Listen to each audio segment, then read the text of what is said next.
Pernah suatu malam saya dapat orderan aneh. Awalnya sih cuma biasa aja. Cuma ngambil barang dari tempat orang lalu diantar. Waktu itu yang dikasih ke saya barangnya sih cuma besek bambu. Tapi anehnya begitu saya bawa sepanjang jalan itu kok saya jadi merinding terus sih.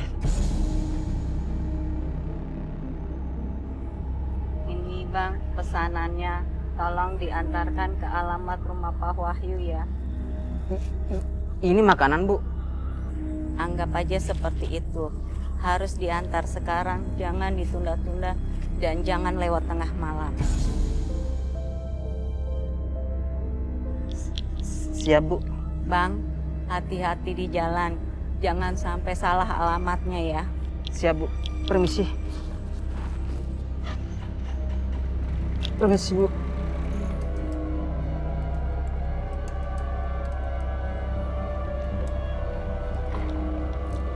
Permisi, Mas.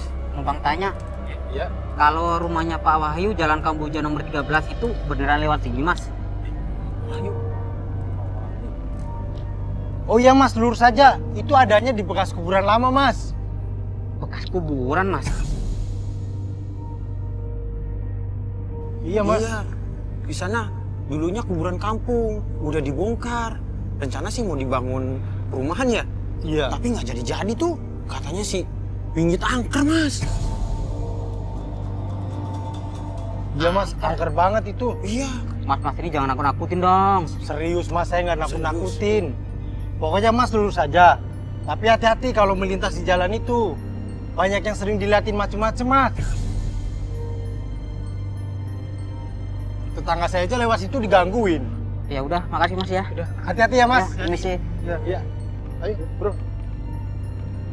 Terus pas tahu rumahnya dibangun di atas kuburan, mana angker lagi. Jujur pengen banget sih ngensel, tapi udah terlanjur diambil sih. Cuman kaki rasanya kayaknya berat banget, jantung berdebar-debar terus.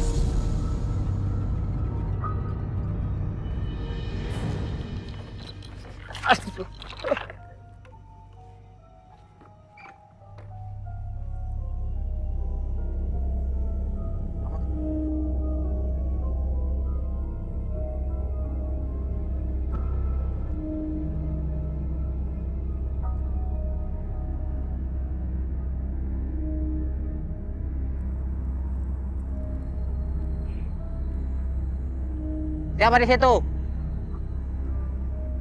Ada orang nggak? Hai.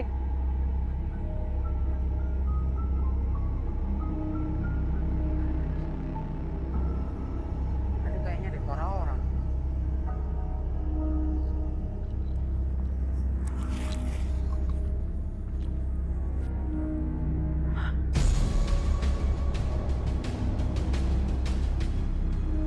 Orang.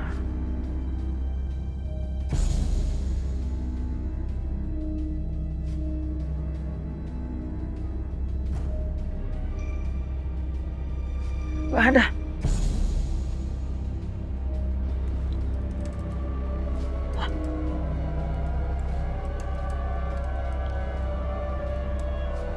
Bener kata Mas tadi. Kalau yang di sini sering ada yang dilihatin yang macem-macem. Kamu lah. Permisi Nek, numpang tanya. Tahu rumahnya Pak Wahyu, Jalan Kamboja nomor 13 Nek? Di ujung jalan.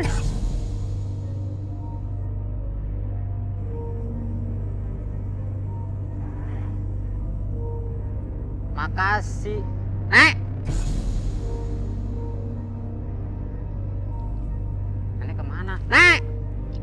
Nek! Nek! Jadi tambah merinding sih. Serem ah.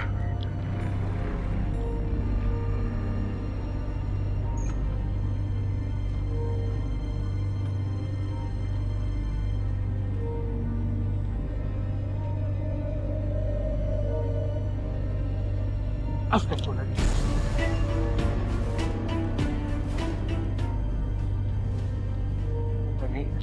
Pak, Pak Wahyu. Pas saya sampai rumahnya Pak Wahyu, aduh rasanya itu lega banget. Tapi pas saya lihat rumahnya sepi, jadi serem.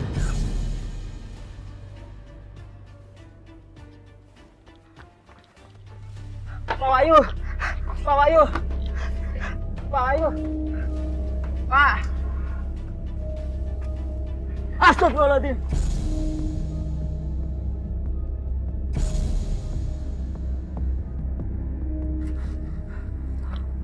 Kamu kayak orang ketakutan. Anu Pak, tadi saya lihat nenek di jalan, tahu-tahu ngilang dan udah ada di situ Pak. Rambutnya panjang, kusut, serem Pak. Oh, yang kamu lihat itu, dia ibu saya. Sudah meninggal 20 tahun yang lalu. Hah? Sudah meninggal? Ini Pak, pesanannya. Kalau boleh tahu, isinya apa sih Pak?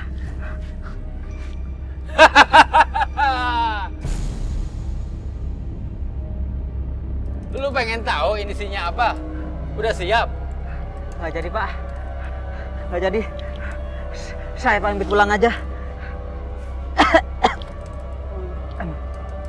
Tunggu dulu. Ini ada tambahin uang bensin. Nggak usah, saya pamit pulang aja. Makasih. Jujur, saya sih nyesel banget ambil paket aneh malam itu. Dari awal itu, feeling saya bener-beneran udah nggak enak banget. Tapi saya pikir-pikir lagi, yang namanya kerjaan harus saya lakuin. Ya begitulah, mulai perjalanan semua hal serem muncul satu-satu. Dari penampakan si nenek, pokoknya serem banget dah.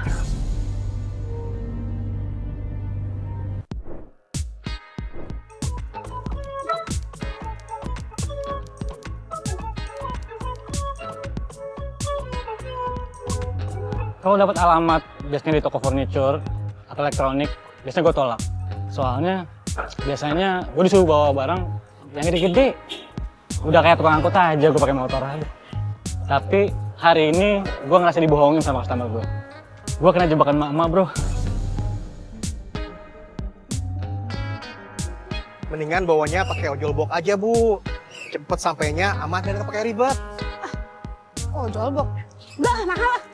Udah, biasa saya bawa sendiri kok. Gak usah ribet-ribet. Udah atas 1.000 aja.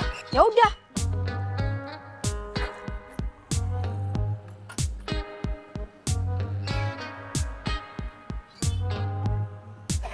Ibu Fani? Oh iya, Mas Ando? Iya bu. Gimana mau belanjanya bu? Iya. Waduh, kata ibu tadi nggak belanja bu. Lah, saya kan udah bilang bang, saya udah selesai belanjanya. Lagian saya biasa pakai motor kok. Masa nggak bisa mas? Ya jangan kayak gitu dong bu. Ibu ngerjain saya namanya. Cancel aja deh bu. Ibu kan bisa pakai pick up. Iya bang, udah saya bilangin. Bahaya. Mendingan pesen ojol box aja. Kalau enggak nanti saya anterin. Nah gitu dong, gratis kan? Enggak lah bu, tetap bayar. Kan mobil saya isinya bensin, bukan harapan sama doa. Hah, bayar? Enggak. Saya nggak mau bayar. Mas nggak mau nih bawa ini. Saya akan lapor ke kantor ya. Biar mas kena suspend, dikasih bintang 1. Udah. Bu jangan kayak gitu dong bu. Bu jangan ya. Bu jangan ya. Ya udah, makanya nurut dong sama saya. Ayo. Lihat aja. Ini gimana bawanya bu? Kayaknya feeling gue udah gak enak nih.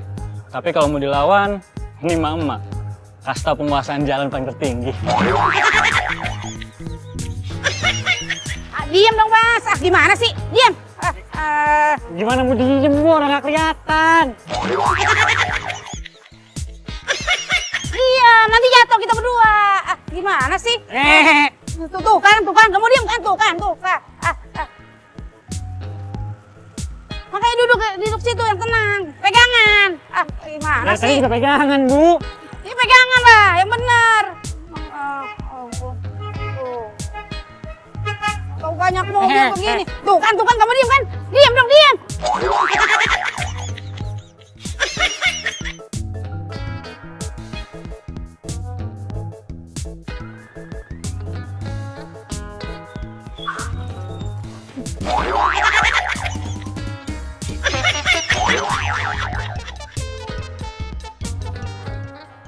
Aduh. Aduh, ngapain pakai jatuh segala? Jatuh segala. Jatuh, Bu. Tapi Ibu motor pelan-pelan dong. Tapi nggak apa-apa kan? Nggak apa-apa. Pinggang saya sakit, Ibu. Aduh. Maksud saya, kasur saya jatuh apa enggak ke situ, kotor apa enggak, bukan emasnya. Kasur mulu. Saya, Bu. Aduh. Ya iyalah, orang saya beli kasur baru. Gimana kalau robek? Pinggang saya gimana, Ibu? Aduh. Yuk, udah, kita lanjut aja.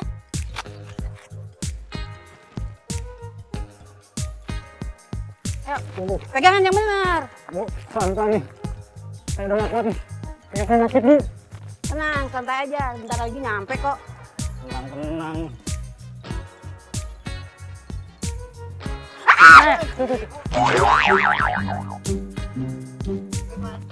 Hati-hati, Bu. Ngasih sen kanan beloknya ke kiri. Iya, saya juga salah. Tapi jangan ribut begitu dong. Tapi nggak nabrak juga kan? Nggak nabrak. Bapak juga nggak pakai sen, nggak pakai klakson. Nih, ibu-ibu begini nih yang bawa motor kacau banget nih. Kalau jadi kecelakaan gimana? Udah, Mas. Saya juga korban di sini. Saya juga nggak tahu apa-apa. Saya nggak bisa lihat apa-apa, Mas. Kasurnya kegedean, nggak bisa lihat apa-apa. Ya udah, lain kali hati-hati. Lihat-lihat, Ayo, ibu-ibu sebentar. gini nih. Kita jalan yuk. Ribet banget bawa kasur. Ribet. Tahu salah. Ya, gue udah pasrah aja nih. Semoga aja selamat sampai tujuan. Dan nggak ada polisi yang lihat. Kalau sampai ketahuan, wah bisa panjang nih urusan. Dan gue masih jadi korban. Di antara polisi dan emak-emak yang ribet ini. Selamat siang, Bu. Ibu tidak pakai helm, membawa barang yang membahayakan dan sangat berbahaya. Jadi terpaksa ibu saya tilang. Saya bawa helm, Pak. Ini saya gantung. Tapi saya nggak pakai. Helm itu digunakan, Bu, bukan digantung. Apalagi, ibu mau barang yang sangat berat, Bu, ditaruh di motor. Itu membahayakan diri Anda sendiri dan juga orang lain, Bu. Sekarang mana? SIM dan STNK-nya. Tunjukkan. Kalau SIM saya nggak bawa, Pak. Tapi kalau masalah STNK, hanya di belakang saya. Kalau nggak punya SIM, kok berani-beraninya naik motor sampai jalan raya? Ibu tahu aturan nggak? Udah, saya tilang. Ngeyel.